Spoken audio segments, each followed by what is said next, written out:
The number of water molecules present in a formula unit is known as water of crystallization.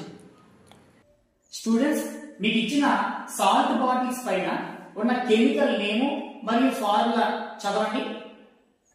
Aluminium sulfate Al2SO4 tries 18H2O. Zinc sulfate Zn-SO4 7H2O.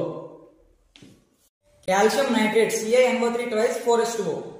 Sodium thiosulfate Na2S2O3 5H2O. Copper sulfate CuSO4 5H2O. Ferrous sulfate FeSO4 7H2O. ఆ copper sulphate రంగుని పరిశీలించండి. అది ఏ colour లో ఉంది? Blue colour. ఆ copper sulphate ను వేడి చేయండి.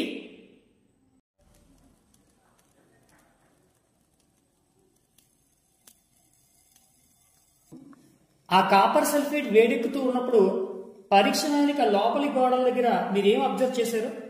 Water vapour వస్తుంది. ఇప్పుడు కాపర్ సల్ఫేట్ ఏ రంగులో ఉంది? White colour.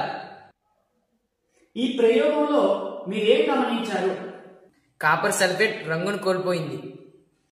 కాపర్ సల్ఫేట్ నుండి నీటి ఆవిరి వెలువడింది. ఈ రంగును కోల్పోయిన కాపర్ సల్ఫేట్ ను ఒక వాచ్ గ్లాస్ లో వేసి మరణ 1 or 2 డ్రాప్స్ వాటర్ యాడ్ చేయండి. ఏం గమనించారో చూడండి.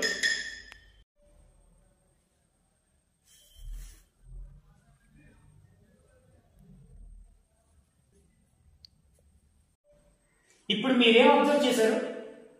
మరలా కాపర్ సల్ఫేట్ కు నీలం రంగు వచ్చింది.